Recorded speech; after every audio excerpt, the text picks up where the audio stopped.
Welcome to Exhuming the Truth, the podcast where we delve into the mysterious world of cold cases, missing persons, true crime, and the fascinating science that is forensics. I'm forensic scientist and criminologist Asha Walther, and I am so thrilled to have you with me on this journey as we dance in the shadows of the world of crime, shining a light on scientific discovery while becoming another voice for those who need it most.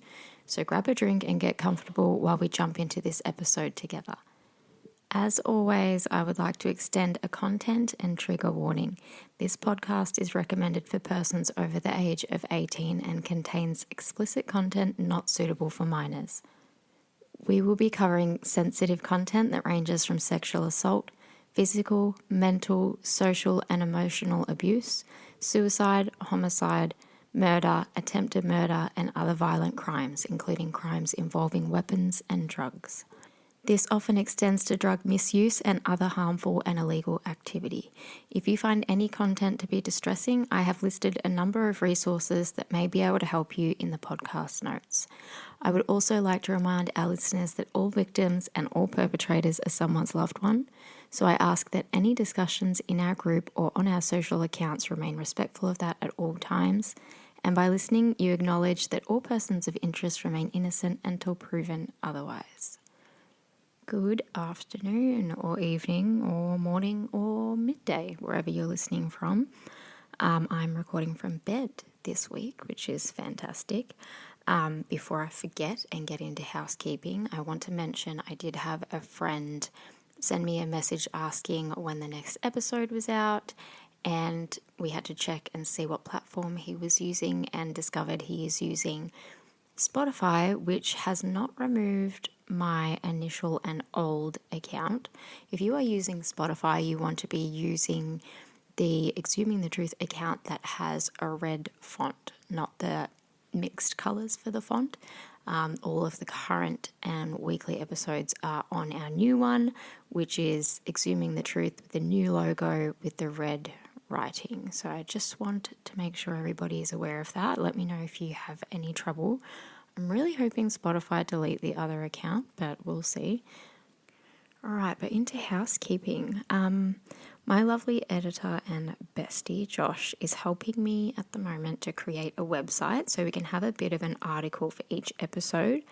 That's going to have some images, maybe even video clips and all that jazz on each case that we work on. So I'm really looking forward to that. So shout out to Josh because he is also someone with a disability, and aside from being my friend and a legend, it's also very empowering being a tiny little micro business that gives opportunities to people who need alternative work arrangements, and that also includes myself.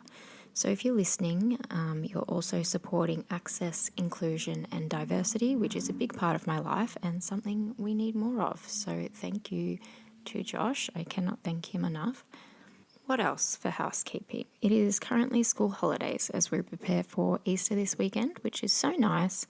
I love spending time with the kids and not waking up at the crack of dawn and not doing lunch boxes. It's been super nice because it's not too hot here at the moment, finally. So we've been able to spend a little bit of time outside, and the kids have been coming to the horses with me, which is my favourite thing of all time. So that's what's been happening. Also last week, I went wedding dress shopping with my mum, and I have to tell you, I am not your average female. I am not super feminine or anything. Haven't always been one to dream up my wedding day or anything like that, so I wasn't overly thrilled for the wedding dress shopping day, but I have to say I had one of the best days I ever had. It was so much fun trying on dresses and standing on the stand in front of the mirror and like twirling around like an idiot in front of my mum. We just had the best time, and I also managed to get my dream dress, which happened to be the complete opposite style to what I thought I wanted. In fact, I actually said numerous times that I would never wear nor buy a dress of this particular style because I honestly thought it just wouldn't suit my style or my body shape. I'm a bit of a rectangle. I went in with the intention to get like a slim fitting, simple A-line dress with a split, and I really couldn't have gone any further from that, which is hilarious, but it suited the colour and the theme and all of that I wanted. So all I want to do is put it on. It's currently sitting in my study in its dress bag, or hanging up, I should say. So that was really fun, like surprisingly fun for me. Lastly, for housekeeping, this is like incredibly random, but thought it could be important to touch on for someone, I guess. I've had issues with a few of my teeth the last few years because of the amount of medication I'm on and the nature of the medication. But about 2 years ago, when I lost my court case and developed my eating disorder that I'm still fighting through, my doctors were warning against like other things, or other parts of eating disorders, I should say, that people don't consider or take care of. Now, I'm an avid toothbrusher, flosser, sorry, can't talk, always have been. But apparently the acid from your stomach and also the lack of nutrients can destroy your teeth if you have an eating disorder. So this seems very irrelevant, but I want to say two things here, especially because I opened on talking about access and inclusion and people with existing health issues. Firstly, this is very real, okay, and it has happened to me, and I have had this awful tooth pain in the past few weeks that I'm finally going to get fixed next week. But the main point I have is that it's so important for people with chronic health issues or disabilities like myself and like my mate Josh to look out for yourself and your health outside of your general condition. I know that if you know, you overlook other things outside of your disability or your condition because you're going to so many medical appointments for that when something else pops up, you're like, nah, I'm not going to bother. And that's what I do with things like my eating disorder, because I either don't want to keep going to more appointments, I don't want to bother the doctor with more issues or whatever it may be. And these things can escalate really quickly, which is what's happened to me with my teeth. And if you have pre-existing problems, you may be masking symptoms because of the medication you take, which is also me, because I have a lot of heavy medication that can make it hard to tell if something else is actually painful until I'm not taking that medication for some time. So this is just a little side note and an important one to say, please seek help if you need it, and please look after yourself outside of your other conditions. Don't be embarrassed to be the person going in for something you think is small or annoying, because it's not, and all health concerns are valid and need to be heard, and you're better safe than sorry, big or small. Yeah, I just wanted to get that out there and out the way because I wish somebody had said that to me. But that is about all I have today for housekeeping. So I'm sorry to bore you with the last one, but I felt it needed to be in there. But let's jump right into this week's episode, the Moscow student murders in Idaho. This is our first case episode outside of Australia, and I have chosen this case particularly because it's due to be seen in court in a matter of months, and I think it's an important one to follow because of the nature of the crime. That being a young male student and, of course, a group of young victims. I think there is a lot to be learnt here, and I'll obviously continue to prioritise our Australian cases alongside this case and any other international cases I feel need to be open for discussion. But this one in particular I think is important, as many crimes committed in America are generally gun-related violence, and since we have strict gun laws and there's not a lot of conversations to be had here about preventing gun violence, of course it still occurs here and there, but it's nowhere near as dire as it is in America. So this case is important to me because it involves violent crime with a weapon accessible by really most people anywhere, with a group of young adults living together independently of guardians, as they should be able to do at their age. And it's a big eye-opener for students and other young adults in Australia. So I think this is a good choice. So there are 4 victims in this case. We have Kaylee Goncalves. I hope that's how you say it. I'm no good with names. I'm so sorry. She was 21. Madison Mogan, also 21. Zaina Knodel was 20, and her boyfriend Ethan Chapin was 20. So Zaina and Ethan were in a relationship at the time. Ethan was not a resident of the house, but he was staying there at the time. All of these victims were current students at the University of Idaho, and just 4 absolutely gorgeous young adults living and enjoying life. So let me take you back to November the 12th, 2022 in the quiet college town of Moscow, Idaho. The 4 victims were found at their off-campus residence having suffered multiple stab wounds inflicted with a military-style knife. Some of the victims had signs of defensive wounds. 2 remaining housemates who survived were present in the house during the time of the attack, but were not harmed. One of those survivors reported seeing a masked man dressed in black, which eventuated to be a crucial detail in the investigation. Roommates and lifelong best friends Kaylee Goncalves and Madison Mogan headed out together in Moscow. Ethan Chapin was attending a formal with his sister that night, and once he was done, he attended the Sigma Chi fraternity house with his girlfriend Zaina Knodel. Moscow police note that the 2 surviving housemates, Dylan Mortensen and Bethany Funk, had also gone out that night. In the very early hours of November the 13th, all 4 victims got back to the house at around 1:45 a.m. According to the affidavit, Zaina had ordered food from DoorDash, which got to their share house at around 4 a.m. One of the 2 surviving roommates told authorities she was woken around that time from what she thought was Goncalves playing with her dog. The roommate believes that a short time later, she thought she heard Goncalves say something like, "There's someone here." Evidence shows Zaina was on her TikTok account at 4:12 a.m, so it can't be confirmed if it was her or Goncalves that the roommate heard. She stated that she looked out of her bedroom but couldn't see anything. She heard what she thought was crying coming from Zaina's bedroom, so she had opened her own bedroom door for a second time. She recalls hearing something to the effect of, "It's okay, I'm going to help you," spoken by a male. When she had opened her bedroom door the second time, she recalled seeing a man in black clothing and a mask walking past her, to which she froze in shock. She states she did not recognize this person who started walking toward the house's sliding door to exit the premises. She could describe him as around 5'10" or taller, not very muscular, but athletically built with bushy eyebrows. It was at around 4:17 a.m. a security camera approximately 50 feet from Zaina's bedroom picked up the sound of a barking dog and some distorted audio that seems to be voices or a whimper, following by a loud thud. The 2 remaining housemates had called other friends over to the house in the morning as they thought one of the victims on the second floor had passed out and was not waking up. It wasn't until 11:58 a.m.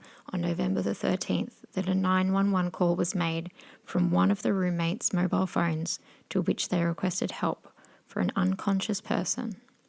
I'm going to play that 911 call for you now. Now, before we head to break, we have now the chilling, newly released 911 calls made on the day 4 University of Idaho students were brutally stabbed to death. The audio reveals the chaos and confusion among the callers who realized at least one of their roommates was never going to wake up.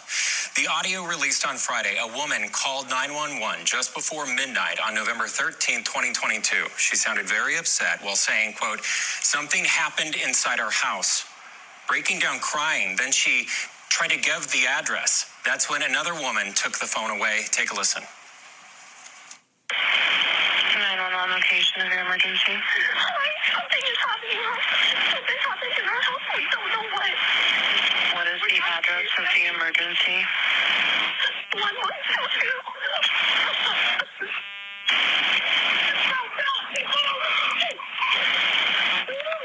What is the rest of the address? Oh, Kings Road. Okay. And is it a house or an apartment? It's a house. Can you repeat the address to make sure that I have it right? I'll talk to you guys.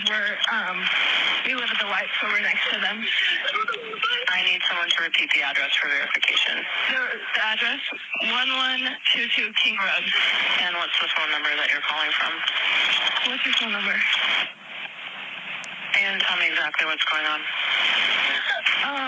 One of the roommates has passed out, and she was drunk last night and she's not waking up. Okay. Oh, and they saw some man in their house last night. Yeah. And are you with the patient? Okay, I need someone to keep the phone, stop passing it around. Can I just tell you what happened pretty much? What is going on currently? Is someone passed out right now?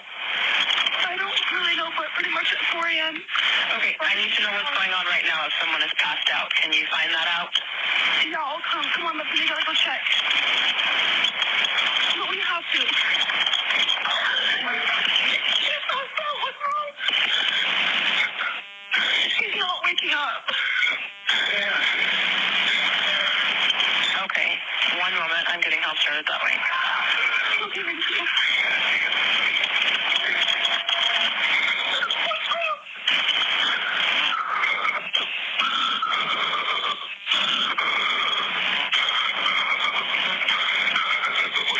Okay, and how old is she?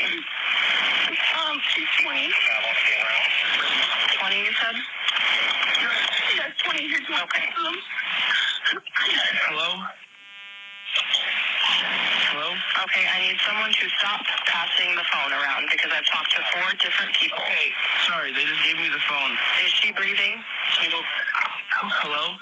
Is she breathing? No. Okay. Do you have a defibrillator? Yes, you have one. Are you talking to the officer? Yes. Okay, I'm going to let you go since he's there with you and can help you. Okay, thank you. Bye. Okay. So that was the 911 call made from a roommate and her friends. I have to note that that was produced by Court TV. You can find the rest of that interview and news clip on the Court TV YouTube or on their website. When the responding officers arrived at the 1122 King Road address, they noted the bodies of 4 deceased victims in the home.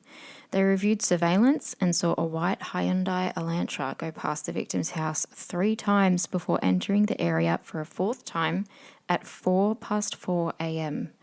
According to police, they traced this car's travel this early morning back to Pullman in Washington, where the suspect, Koberger, lived. His phone was then tracked heading to Moscow before the attack, but the same phone was switched off from 2:47 a.m. to 4:48 a.m., which can be consistent with an attempt to conceal location during the quadruple homicide as stated in the affidavit. Based on further phone records, it's noted here that he also returned to the area of the share house after 9 a.m. Detectives revealed that this phone was near this house at least 12 times prior to the murders beginning as far back as August of 2022. Once they had noticed all of the activity in the area regarding the Hyundai, they searched to match the car's description, which came back with one registered to Koberger on November the 29th. Come the 7th of December, and police went public to ask to speak with the driver of a white 2011 to 2013 Hyundai Elantra that had been seen in the area on the 13th of November. While they waited for someone to come forward as they continued their search, on the 15th of December, Indiana police had stopped a car for traffic violations. And you guessed it, in a white Hyundai Elantra. Koberger was in the car with his father, stating that the pair drove across the country together in the vehicle and were heading to the family home in Pennsylvania for the university holidays. They were stopped a second time on the same day, just 9 minutes apart. Both times Brian was driving and both time for traffic offences, but they were let off with a verbal warning each time. The DNA from the knife sheath left at the victim's home was recovered on the 27th of December, the same day police had taken trash from Koberger's parents' home in Pennsylvania. The forensics confirmed the DNA taken from the items in the trash was a positive match to the father of the person who left the DNA on the knife sheath, which then led to Brian's arrest on December 30th, 2022. Once arrested, he was extradited from Pennsylvania to Idaho to face charges. On the 5th of January, the Idaho State Court released court documents that revealed details in the case that were previously unreleased the same day Koberger faced court. The 22nd of May was Koberger's arraignment, to which he did not verbally respond, so the judge entered a not guilty plea on his behalf, where a trial date was then set for the 2nd of October. This date was then postponed when Brian decided to waive his right to a speedy trial. The latest evidence that has been requested be submitted into the court against Koberger is the DNA results from the tested DNA under the fingernails of victim Madison Mogan.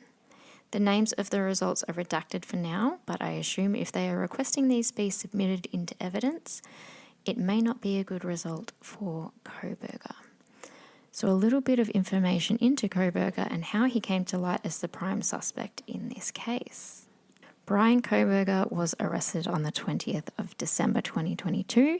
He was 28 years old at the time and a criminology PhD student at Washington State University, which was 8 miles from Moscow. He was charged with 4 counts of first-degree murder and 1 count of felony burglary. So aside from the car evidence we just spoken about, the linking evidence against him were the following: a knife sheath at the crime scene containing DNA matching his. The cell phone records of his placed him near the victim's residence on multiple occasions prior to the murders, and surveillance footage of the Hyundai Elantra matching his vehicle seen near the crime scene. When police searched his vehicle, they found dark clothing, medical gloves, and other items that could potentially be linked to the crime. I have to say this is all alleged at this stage because it has not been seen in court, but that is all of the evidence so far. So socially speaking on this case, there are a lot of web sleuth groups and a lot of talk, which is normal given the magnitude of the situation, and I always like to encourage healthy discussion. But I also want to encourage you not to engage in negative discussion. I can't tell you the amount of conversations circulating online that I have read about this case over the last few years as more evidence comes out about the hate that the 2 remaining housemates are receiving. People saying things like, why would you wait so long to call 911, etc., and much worse. Let me tell you from a personal perspective, I have been in a situation where 000 needed to be called, and my initial instinct was to call my partner and then call 000. So looking back, obviously not ideal, but that's just how my body and my mind responded in fight or flight. We all watch things on TV going, what a moron, like run or hide or call someone or whatever. But the reality is, unless it's you in that position, you never know and you never understand. And we can't speak for somebody and how they're going to react. So for all we know, there could have been substance use, or the girls could have been none the wiser, or thought the other housemates had people over, or people sneaking out, etc. So we can't speak for them and their movements. But my personal opinion is that the surviving pair had no criminal involvement here at all. They were just young girls who were obviously not expecting someone to come into their home and murder all their friends. So before you engage in discussions, just be mindful of that. This is something the girls will have to go through life carrying, and I can't imagine how heavy it would be carrying this without the weight of the online community on their backs as well, which unfortunately they will have to bear because this will be a very public trial. But after listening to the 911 phone call, I think it's very obvious that they were very distressed. It is noted on court TV that the girl who made the call, who was one of the housemates, I don't know if it was Dylan or Bethany, actually fainted, and that's why the male friend had to get the phone off her. So I think they were obviously incredibly traumatized. But let's move into a legal recap and movements intended by the court. In May 2023, a grand jury indicted Brian on all charges, to which he pleaded not guilty. Due to the immense media coverage and public interest, the trial venue was then moved to Boise in Idaho. I hope that's how you pronounce it. That's Boise. The jury selection is scheduled to begin on the 30th of July this year, with the trial date set to start on the 11th of August, so we're going to follow this one live. Recent pretrial hearings have addressed the admissibility of certain terms and evidence. Notably, the court ruled that words like psychopath and sociopath are prohibited during the trial, and that is, as they say, to ensure a fair proceeding. The house where the crimes occurred was destroyed in December of 2023. There are also plans to establish a memorial garden on the university campus for the 4 of them, and also the initiation of scholarships under the late students' names to be created. If Brian Koberger is convicted of these crimes, he may face the death penalty. there is actually a book called When the Night Comes Calling, and that is written by Howard Blum, which takes a deeper look into this investigation and the impact it had on the community of Moscow. And if you wanted to do some extra reading, I anticipate this trial to hopefully be aired on Court TV. You can watch any live Court TV proceedings on YouTube. But regardless, I'll be doing an update of the trial as it airs, and I will break down any forensics or anything confusing during the trial for you. This is one that I've been following really, really closely since it happened. And this week I have put together a little forensic fail to end the episode. So this week's forensic fail is pretty chaotic. This case comes from the 1970s through to the 1990s. This case was not overseen until 2010 and was a systemic overstatement of forensic certainty coming from the FBI crime lab when doing microscopic hair comparison. It said that for over decades, the FBI forensic experts gave misleading and scientifically invalid testimony in various courts across America where they had claimed they could match hair samples with near certainty. They also claimed they could even ID a specific person based on microscopic comparison of hair alone. However, when it was further examined, and as we know it now, microscopic hair analysis is highly subjective and unreliable, with numerous cases in this time period proven to be false matches. In 2015, there was a review done by the FBI themselves, along with the DOJ and the Innocence Project, which showed that 26 of 28 FBI hair examiners had overstated forensic conclusions in the 95% of trials that were reviewed. So they basically were incorrect, that means. So these cases even included the death penalty, and at least 14 people were executed or had died in prison before these errors were made public.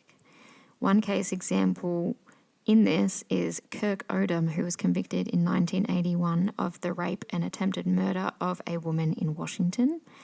The FBI hair analysis on the case said Odom's hair was microscopically identical to the sample from the crime scene, but it wasn't until 2012 he was exonerated after spending 22 years in prison with 8 years on parole for a crime which he did not even commit, which is absolutely insane. That's it for this week. So if you want to contribute to having a chat about this case, or if you have any questions or any case requests, just yell out. And yeah, I hope you have a wonderful Easter weekend. Thank you so much for joining me on this episode. I hope you have enjoyed it here. If so, you can subscribe to stay up to date on new episodes, or you can find us both on Instagram and Facebook. Please feel free to jump onto our Facebook group to join in on the case discussions. You can find the link to our group in the podcast notes.